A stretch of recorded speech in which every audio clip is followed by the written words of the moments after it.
अस्सलाम वालेकुम स्टूडेंट्स। आज बेटा सिलेक्शन स्ट्रक्चर से प्रॉपर आगाज़ करते हैं, जिसके अंदर सिलेक्शन स्ट्रक्चर का तारुफ, उसके टाइप्स, इफ़ स्टेटमेंट, उसका बेसिक सिंटैक्स और उससे रेलेवेंट जो 2-3 प्रोग्राम्स दिए गए हैं उनको समझने की कोशिश करते हैं। तो आइए स्टार्ट करें। सिलेक्शन स्ट्रक्चर एक्चुअली जैसा कि लास्ट लेक्चर के अंदर भी हम जिक्र कर चुके हैं कि सिलेक्शन किसे कहते हैं।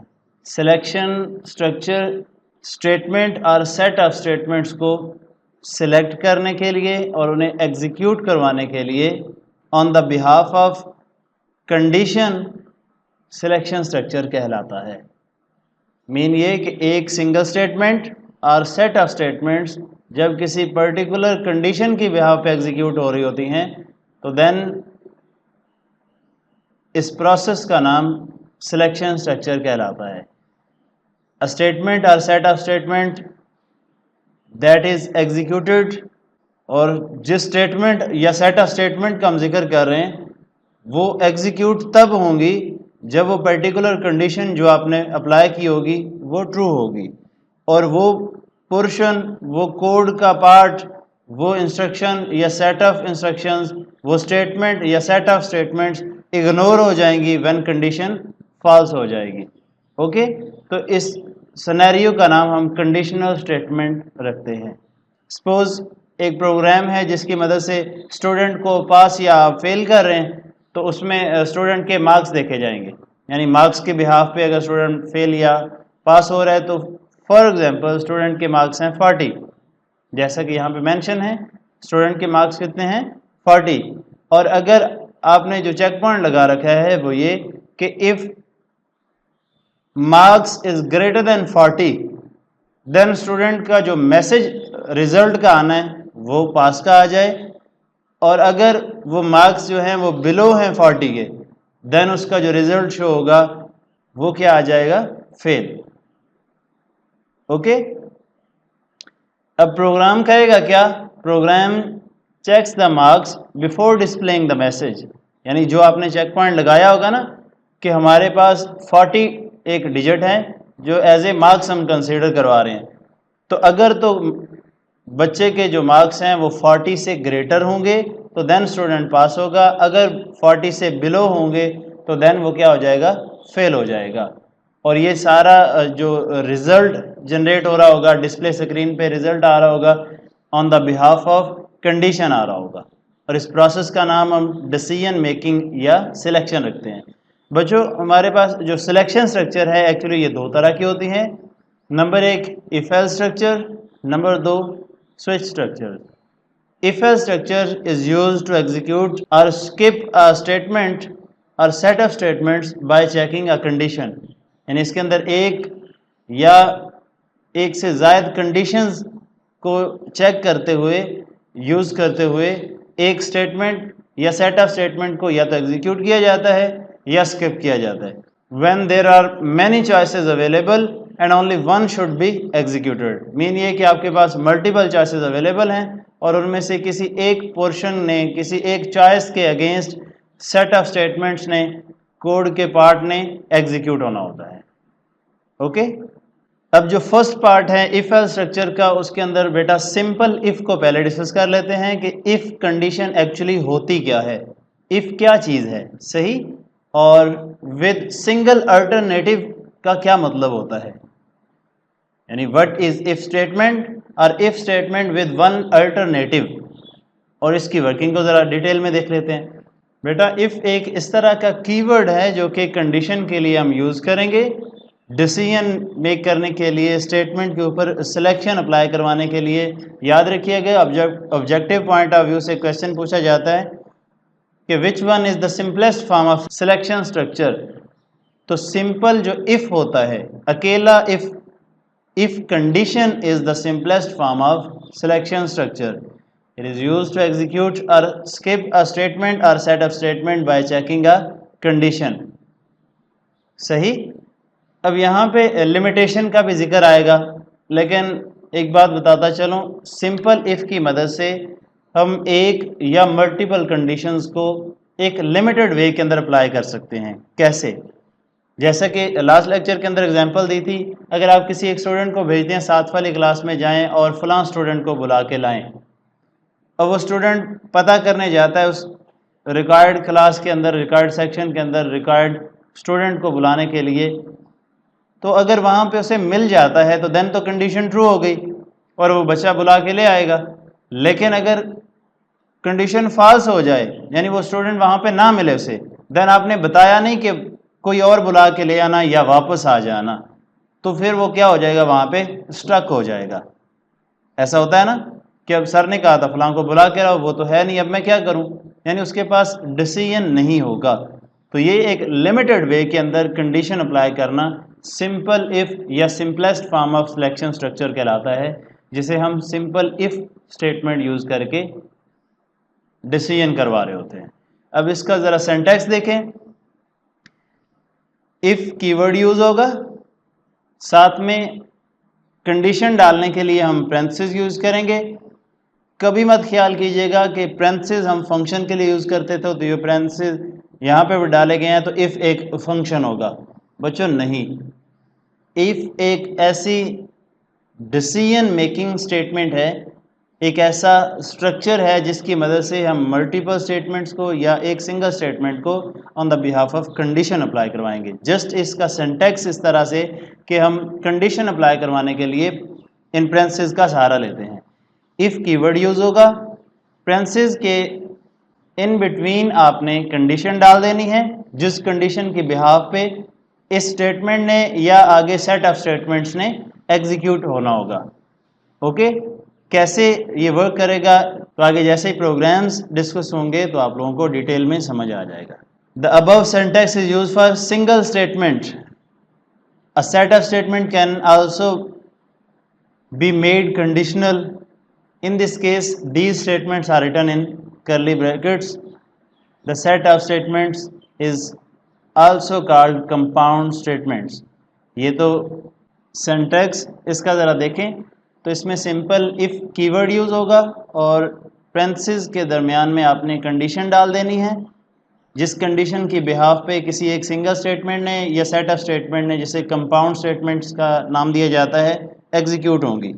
ओके, और अगर कंपाउंड स्टेटमेंट्स हों, मीन ये कि सेट ऑफ स्टेटमेंट्स ज़्यादा हों, सिंगल स्टेटमेंट नहीं है, तो देन हम इफ़ कंडीशन के फ़ौरन बाद नेक्स्ट लाइन पे करली ब्रेस का सहारा लेते हैं। जैसे बॉडी ऑफ प्रोग्राम के लिए यूज़ करते थे ना, मेन फंक्शन के फ़ौरन बाद करली ब्रेस ओपन, और जैसे ही बॉडी ऑफ प्रोग्राम क्लोज होता है तो करली ब्रेस क्लोज कर, जैसे डेलीमीटर्स का नाम दिया था।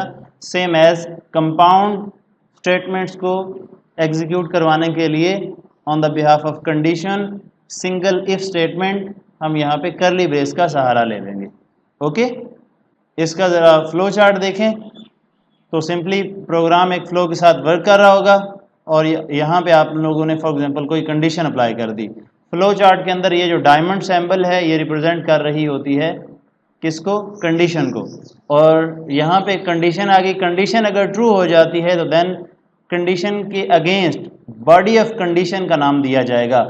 बॉडी ऑफ कंडीशन के अंदर दी गई वो सिंगल स्टेटमेंट या सेट ऑफ स्टेटमेंट्स जिसे कंपाउंड स्टेटमेंट्स कहा जाता है, एग्जीक्यूट हो जाएगी, और उसकी एग्जीक्यूशन के बाद प्रोग्राम कंडीशन के बाद वाला पोर्शन अगर कोई है तो उसे एग्जीक्यूट करेगा, अदरवाइज प्रोग्राम टर्मिनेट हो जाएगा।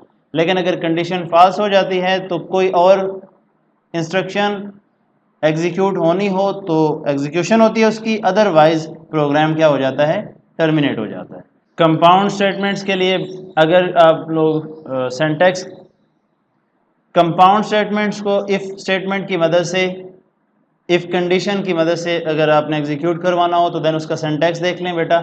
इफ़ कीवर्ड, यहाँ पे हम कंडीशन डाल देंगे, ओपन करली ब्रेस, और यहाँ पे वो स्टेटमेंट्स डालते जाइएगा, स्टेटमेंट टर्मिनेटर, जैसे बॉडी ऑफ प्रोग्राम के अंदर था ना, यानी जो कुछ भी एग्जीक्यूट करवाना है हमने कंडीशन के ट्रू होने पे, अगर कंडीशन ट्रू होगी तो प्रोग्राम का कंट्रोल बॉडी ऑफ कंडीशन के पास आएगा, और ये वाला पोर्शन जिसके अंदर एक स्टेटमेंट हो या मल्टीपल स्टेटमेंट्स हों वो एग्जीक्यूट होंगी। और अगर कंडीशन फॉल्स हो जाएगी तो देन होगा क्या, प्रोग्राम ये वाला जो पोर्शन है बॉडी ऑफ कंडीशन को स्किप कर देगा। इसके बाद अगर कोई इंस्ट्रक्शन एग्जीक्यूट होनी है तो एग्जीक्यूट होगी, अदरवाइज प्रोग्राम क्या हो जाएगा, टर्मिनेट हो जाएगा। इससे रेलेवेंट प्रोग्राम देखें, इस चैप्टर का एक एक प्रोग्राम हम डिस्कस करेंगे। सबसे पहले इसकी स्टेटमेंट ज़रा गौर से पढ़ें। Write a program that inputs marks and display congratulation you have passed.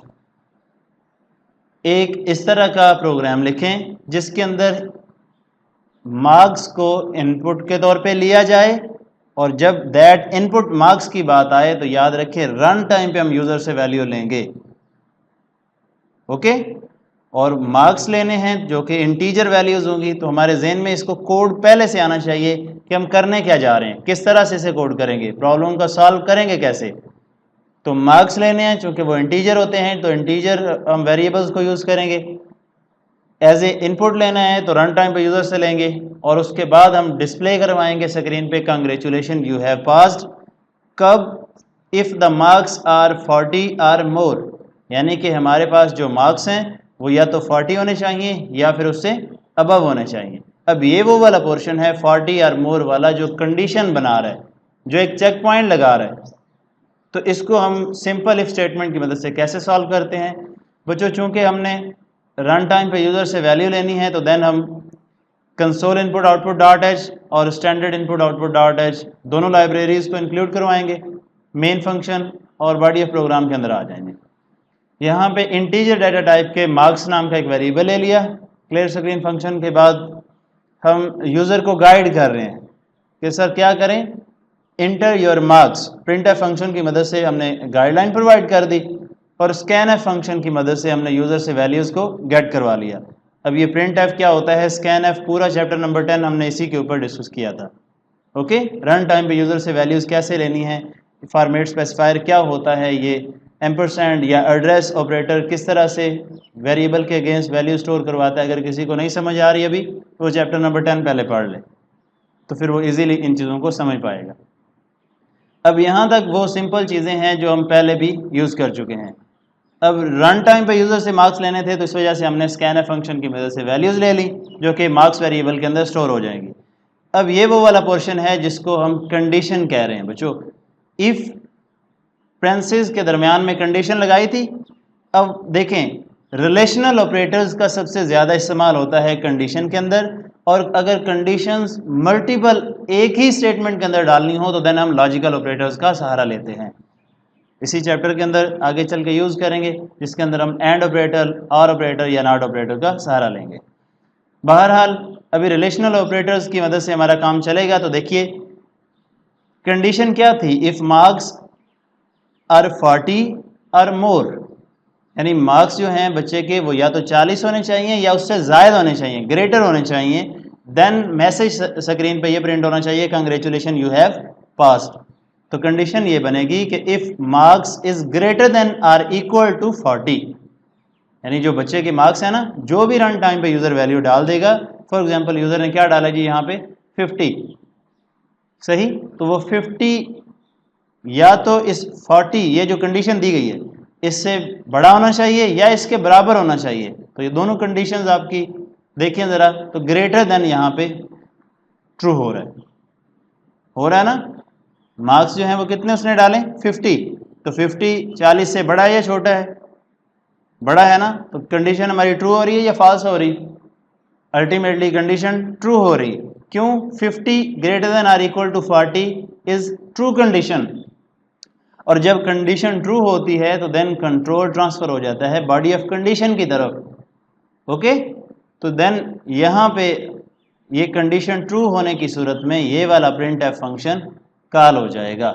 अगर आप लोगों को थोड़ी सी कन्फ्यूजन हो रही हो तो जहाँ पे आप सिंपल इफ स्टेटमेंट यूज़ करें, चाहे उसके अंदर सिंगल स्टेटमेंट डाली जा रही है चाहे कंपाउंड डाली जा रही है, इफ स्टेटमेंट की कंडीशन के फ़ौरन बाद नेक्स्ट लाइन पे ओपन करली ब्रेस से स्टार्ट कर लें। जैसे उसकी बॉडी कंप्लीट हो जाएगी, यानी स्टेटमेंट्स जो आपने एग्जीक्यूट करवानी वो सिंगल है, मल्टीपल्स हैं, वो आप लोग कोड कर लेंगे, उसके बाद आप करली ब्रेस को क्लोज कर दें।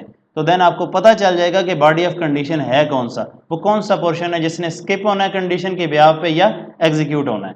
ओके, अब ये मार्क्स जो थे बच्चों ये ग्रेटर देन आर इक्वल 40 की ब्याह पे चेक हुए, जो कि 50 कंडीशन ट्रू हो गई। जैसे कंडीशन ट्रू होगी तो ये वाली स्टेटमेंट एग्जीक्यूट होगी। इसके अंदर क्या है, simply congratulation you have passed, एक मैसेज प्रिंट होना था वो प्रिंट हो गया। उसके बाद गेट ch फंक्शन स्क्रीन को होल्ड करके रखेगा, प्रोग्राम टर्मिनेट हो जाएगा। समझ आ गई इसकी। इसी से रेलेवेंट एक और प्रोग्राम देखें, write a program that inputs two numbers. यहाँ पे रुक जाएं, वो कहता है कोड लिखें, एक प्रोग्राम कोड करें जिसकी मदद से दो नंबर्स एज ए इनपुट लेंगे। रन टाइम पे यूज़र से दो वैल्यूज़ को आप स्टोर करवाओगे किसी दो वेरिएबल्स के अंदर। देन क्या करना है, and find if second number, ये चेक करें, ये चेक पॉइंट इस तरह का बनाएं, कंडीशन लगाएं कि हमारा जो सेकंड नंबर डालेगा यूज़र जो भी डालेगा वो स्क्वायर ऑफ फर्स्ट नंबर है कि नहीं। यानी ये किस तरह की कंडीशन बनाएं कि जो सेकंड नंबर डाले, एक दो नंबर उसने डालने ना, एक फॉर एग्जांपल वो 1 डाल देता है, दूसरे के अंदर 2 डाल देता है, एक के अंदर 2 डाल देता है, दूसरे के अंदर वो 3 डाल देता है। तो ये चेक करना है कि जो उसने सेकंड नंबर डाला वो पहले नंबर के स्क्वायर के बराबर है कि नहीं। तो ये देखिए कैसे करते हैं जी, सिंपली दो नंबर लेने हैं, तो बाउंड्री नहीं है, हम इंटीजर डाटा टाइप के दो वेरिएबल्स ले रहे हैं और दोनों को एक ही स्कैनर फंक्शन की मदद से भी यूज़र से एज इनपुट ले सकते हैं, अलग-अलग लेना चाहें आपकी मर्जी। ए और बी दोनों को अलग-अलग वैल्यूज असाइन हो जाएंगी।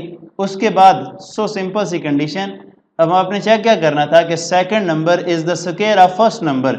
इन दोनों को इक्वालिटी के बिहाफ पे हमने चेक करना है क्या है कि ये दोनों बराबर हैं कि नहीं। तो देन हम डबल इक्वल, जिसे कंपैरिजन ऑपरेटर कहते हैं, उसका सहारा लेंगे।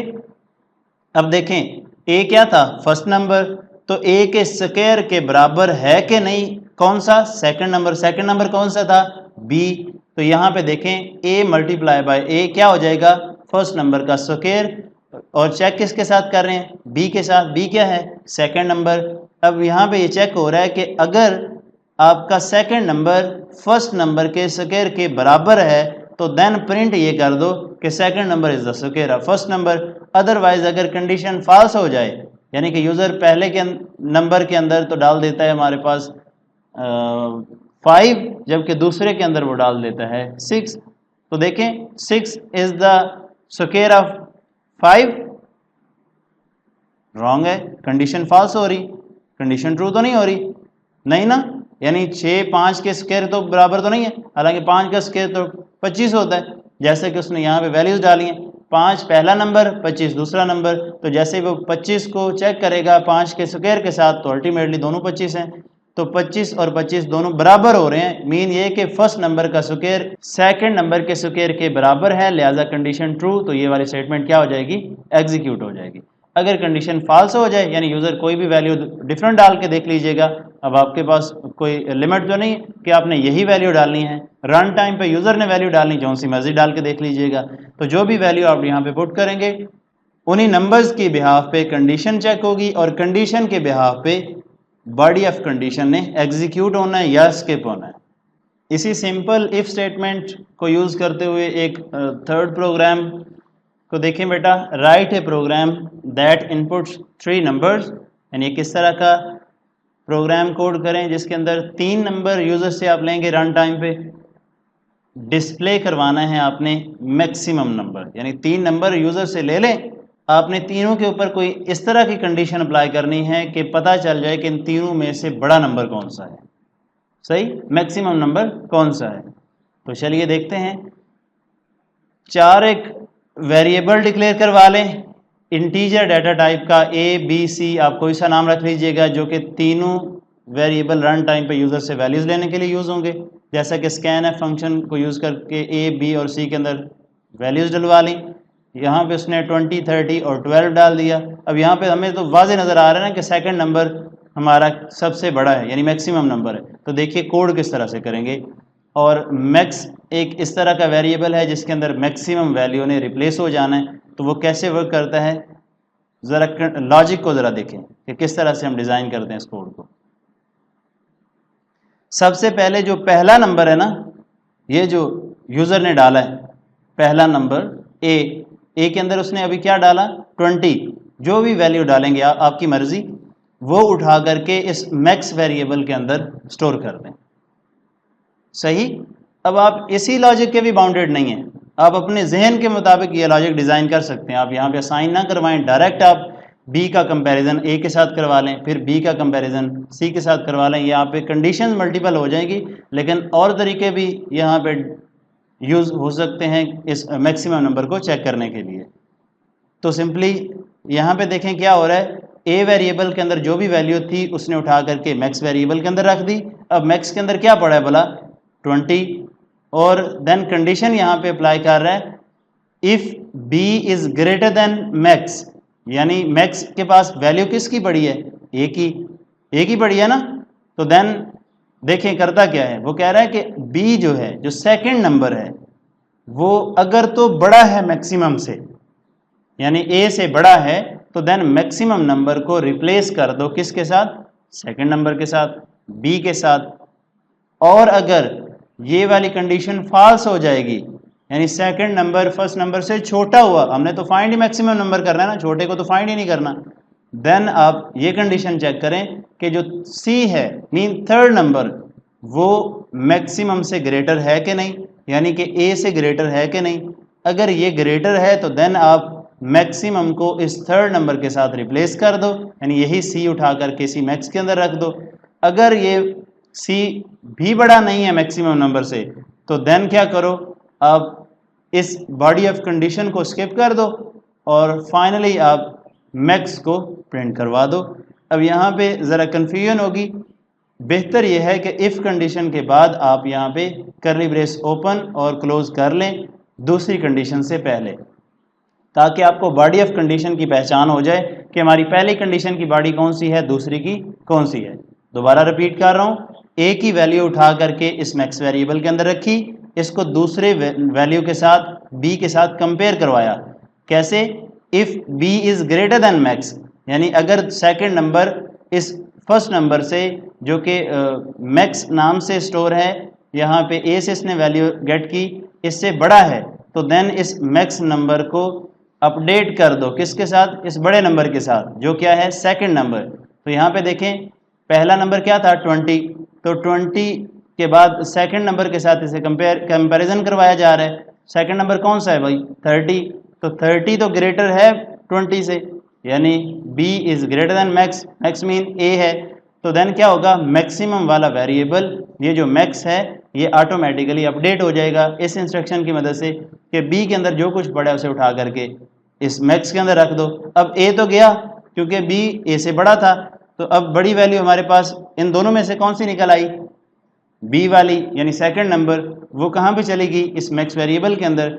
अब फिर इसको थर्ड वेरिएबल के साथ यानी तीसरी वैल्यू के साथ हम कंपैरिजन करवाएंगे कि if c is greater than max, mean ये कि इस मैक्स के अंदर जो अब पहली दो के कंपैरिजन के बाद जो बड़ी वैल्यू डिसाइड हुई है उसके साथ चेक हो रहा है कि आया कि तीसरी वैल्यू पहली दो में से जो बड़ी वैल्यू निकली है उसके साथ कंपैरिजन हो रहा है कि उस बड़ी वैल्यू से भी बड़ी है।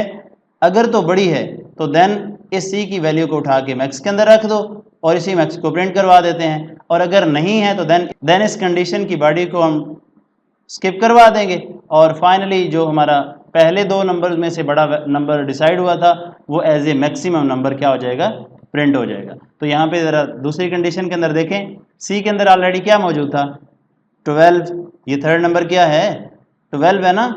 तो देखें क्या 12 30 से बड़ा है। अब यहाँ पे मैक्स के अंदर 20 नहीं है, क्यों नहीं है, क्योंकि यहाँ पे ये देखें b जो था 30 ग्रेटर देन मैक्स था, यानी मैक्स के अंदर a की वैल्यू थी, a के अंदर 20 था, तो देन हमने क्या किया 30 को उठा करके इस मैक्स वेरिएबल के अंदर रिप्लेस करवा दिया, रख दिया। तो देन अब ये मैक्स के पास 30 है, तो 12 30 से बड़ा नहीं है। देन ये वाला पार्ट, ये वाला जो पोर्शन है ना max is equal to c, ये body of if condition c greater than max, ये स्किप हो जाएगा और फाइनली जो मैक्स के अंदर वैल्यू मौजूद है वो कौन सी है भला 30। तो देन हम क्या करेंगे, इसी 30 को कॉल करवा लेंगे मैक्स वेरिएबल के थ्रू और इसे प्रिंट करवा लेंगे। The maximum number is format specifier use करके इसी मैक्सिमम वेरिएबल को कॉल करेंगे, तो ये अल्टीमेटली जो 20 के अंदर वैल्यू स्टोर होगी इन तीनों के कंपैरिजन के बाद उसे क्या कर देगा, प्रिंट कर देगा। तो आज के इस छोटे से लेक्चर जिसके अंदर हमने सिलेक्शन स्ट्रक्चर का तारफ़, साथ में उसकी टाइप्स के नेम और सिंपल इफ़ कंडीशन के बिहाफ पे सिंगल स्टेटमेंट और कंपाउंड स्टेटमेंट का सिंटैक्स पढ़ा, उससे रेलेवेंट हमने प्रोग्राम्स 3 डिस्कस किए हैं। यहाँ तक कोई कन्फ्यूजन हो, कोई किसी किस्म का क्वेश्चन हो तो लाजमी पूछिएगा। इन प्रोग्राम्स की रिहर्सल करें, यहाँ पे चेंजिंग्स करके देखें, वैल्यूज चेंज करके देखें, लॉजिक डिज़ाइन करके देखें, लेकिन रिलेशनल ऑपरेटर्स फ़िलहाल यूज़ हो रहे हैं। रिलेशनल ऑपरेटर कौन से थे? Greater than, less than, greater than equal, less than equal, not equal, double equal, okay, जिसे हम कंपैरिजन ऑपरेटर कहते हैं। Thank you.